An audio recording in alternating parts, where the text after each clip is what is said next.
여러분도 이런 말을 들어보신 적 있을 것 같아요. 인간의 욕심은 끝이 없으며 같은 실수를 반복한다. 인간의 욕심이 끝이 없다. 같은 실수를 반복한다는 말이 오늘 이야기에 완벽히 들어맞지는 않아요. 욕심 때문이는 아니었으니까요. 하지만 어느 정도 오늘 이야기를 설교하고 이해하는데 어느 정도는 도움이 되지 않을까 생각합니다. 오늘 아브라함은요, 또 실수했어요. 또 다시 실수했어요. 창세기 12장에 애고방에게 아내를 빼앗겼던 아브라함은 오늘 20장에서 블레셋 왕에게 또 아내를 빼앗겼습니다.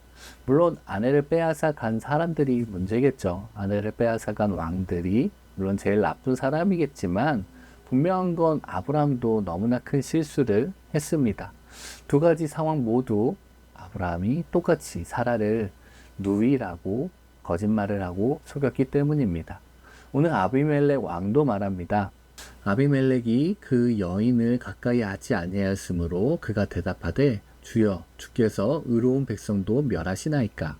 그가 나에게 이는 내 누이라고 하지 아니하였나이까. 그 여인도 그는 내 오랍이라 하였사오니 나는 온전한 마음과 깨끗한 손으로 이렇게 하였나이다. 다른 번역에서 보면 이렇게 되어 있습니다.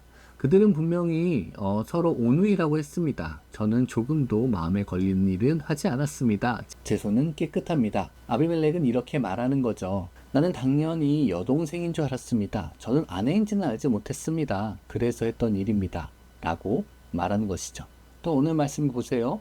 아브라함이 그의 아내 사라를 자기 누이라고 했다는 말이 무려 3번이나 나옵니다. 2절에서 나오고요. 5절에서 또 아비멜렉의 대답에서 또 나오고요. 그리고 아브라함의 구차한 변명에서 또 한 번, 이렇게 3번이나 아브라함이 아내를 누이라고 말했다고 합니다.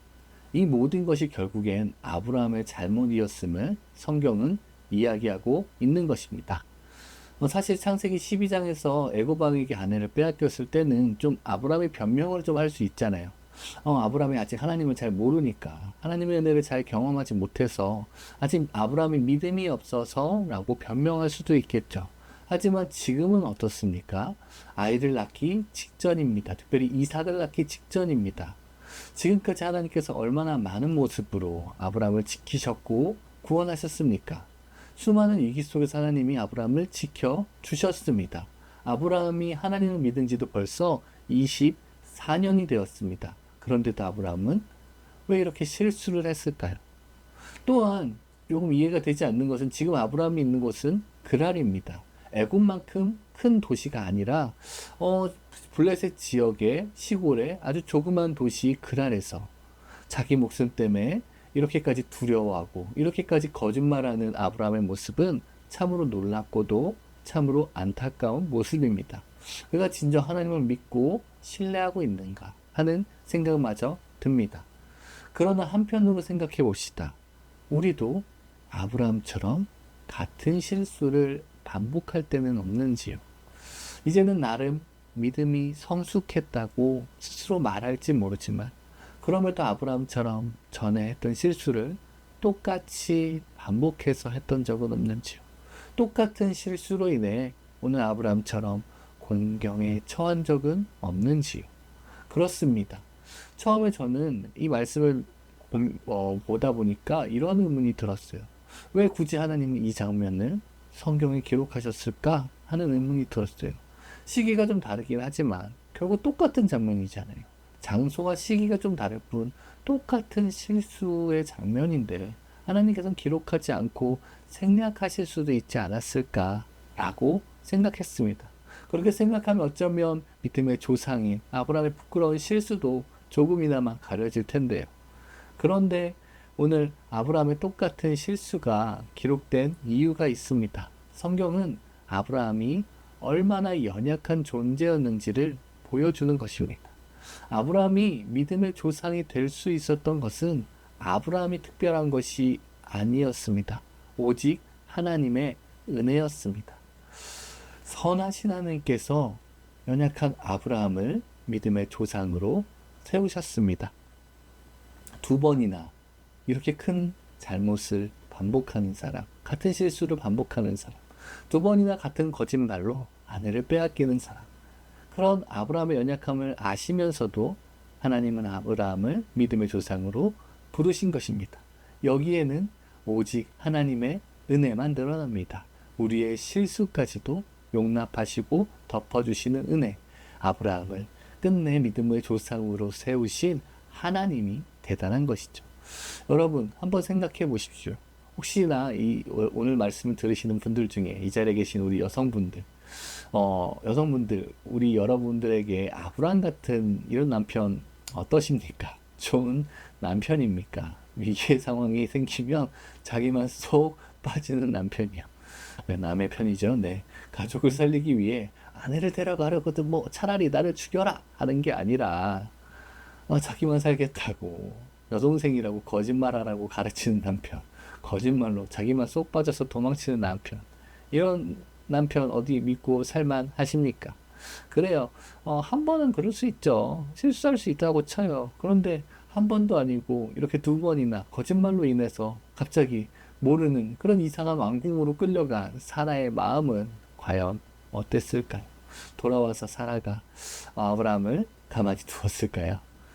성경에 기록은 안 됐겠지만 사라가 돌아와서 아브라함한테 한마디 하지 않았겠습니까? 가만두겠습니까? 엄청 혼나지 않았겠습니까? 또한 중요한 것이 있어요. 오늘 사건에 보면 하나님이 곧바로 나타나셔서 곧바로 이 문제를 해결하신 것 같아요. 하지만 자세히 보면 사실 왕궁으로 끌려간 사라가 다시 풀려나서 되돌아온 데까지는 꽤 좀 시간이 걸렸던 것 같아요. 하루 이틀이 아니라 몇 주 정도 시간이 걸린 것 같아요. 20장 18절을 함께 읽겠습니다. 여호와께서 이왕에 아브라함의 아내 사라의 일로 아비멜렉의 집의 모든 태를 닫으셨음이어라.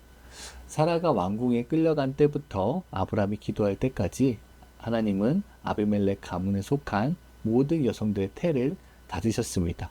즉 아비멜렉에 속한 모든 여성들의, 특별히 자기들의 태가 닫혔다는 것이 무슨 의미입니까? 아마도 모든 여성들의 생리가 멈추었다는 뜻이겠죠. 그런데 이게 다 같이 똑같은 시기에 생리가 멈췄는데 그거를 모두가 스스로 깨달으려면 얼마나 시간이 걸릴까요? 적어도 형사주 이상 걸리지 않겠습니까? 몇 주는 필요하지 않겠어요? 나 혼자가 아니라 이상하다 하다가 이야기하다가 너도 알고 보니 우리 모두가 이게 대체 무슨 일이래 하면서 이렇게 모두가 그 집안에 속한 모든 여성이 다 그렇게 생리가 멈췄다는 것을 알게 되려면 꽤나 시간이 필요하지 않겠습니까? 게다가 지금 사라는 이삭을 잉태하기 직전의 상황이잖아요. 지금 99세예요. 바로 내년에 이삭을 낳아야 합니다. 이 중요한 시기에 아브라함이 하나님의 약속을 이루어야 되는 그 중요한 사라를 아브라함은 빼앗긴 것입니다. 그러니 오늘 하나님의 말씀을 보세요. 하나님의 다급한 어조가 보이십니까?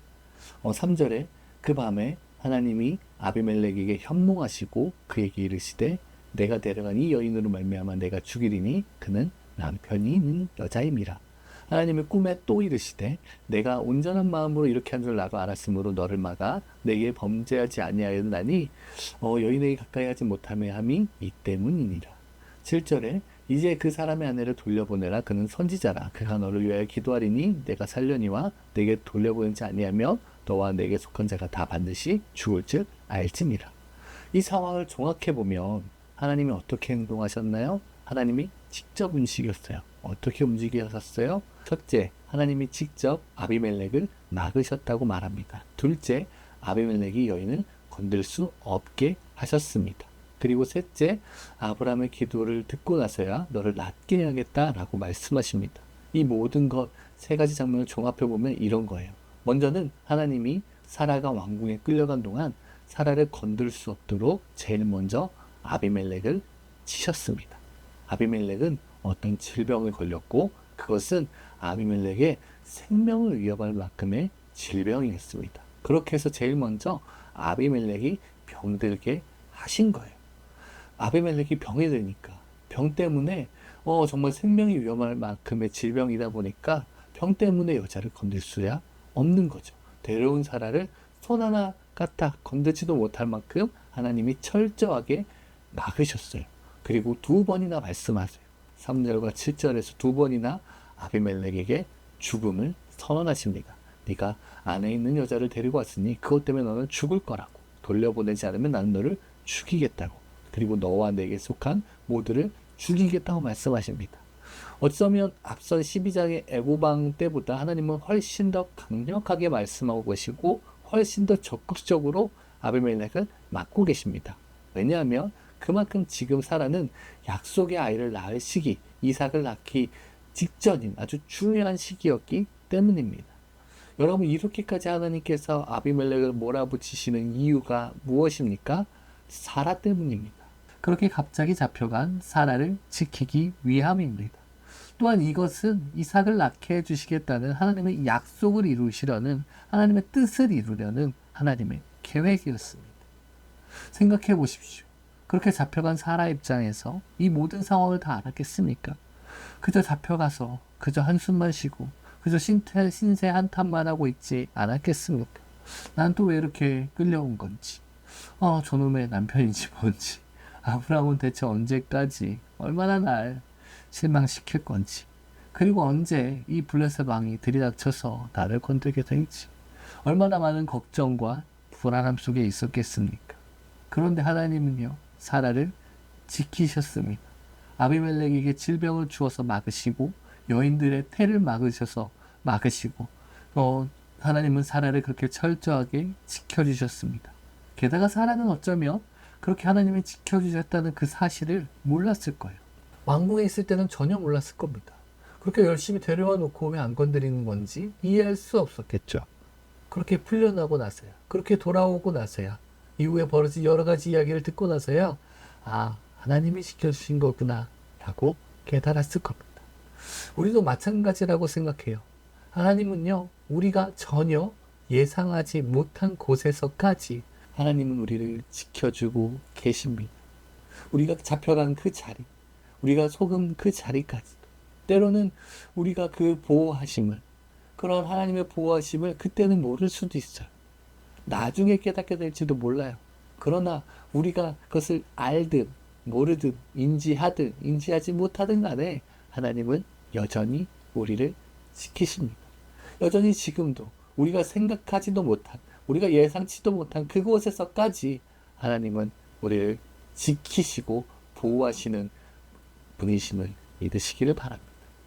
말씀을 정리하겠습니다.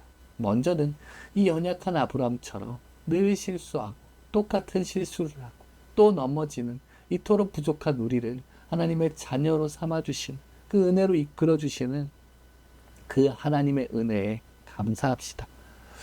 오늘 이야기에 보면 너무나 놀라운 것은 그렇게 아비멜렉을 다그치는 하나님께서, 죽음까지 선고하시는 하나님께서 아브라함한테는 오히려 단 한 번도 네가 잘못했다 라고 말씀하지 않으세요. 그저 감싸주세요. 그리고 오히려 아비멜렉 앞에서 실수한 아브라함을 높이셔요. 그는 선지자라고, 그가 너를 위해서 기도할 때 너의 병이 낫게 될 거라고. 이럴 때 연약한 우리를 사랑하시고 감싸주시고 오히려 높여주시는 그 하나님의 은혜를 기억합시다. 그 은혜로 살아갑시다. 둘째로, 모든 환경에서 사라를 철저히 지키실 하나님께서 우리 또한 지키고 계심을 기억합시다. 때론 그렇게 지키시는 하나님의 손길이 우리 눈에 보이지 않을 수 있어요. 우리는 느끼지 못할 수도 있어요. 그런데 하나님은 여전히 우리를 그 보이지 않는 그곳에서까지, 우리가 예상치 못한 그곳에서까지, 그 실수한 그 자리에서까지 우리가 생각지도 못한 방법들로 우리를 지키시고 보호하시고 인도하고 계십니다. 이렇게 실수한 우리를 용납하시는 하나님, 위기에 처한 우리를 지키시는 하나님, 선하게 인도하시는 그 하나님의 은혜를 기억하며 믿음으로 나아가는 저와 여러분, 또 우리 마음식 교회가 되기를 주님의 이름으로 축복합니다. 감사합니다.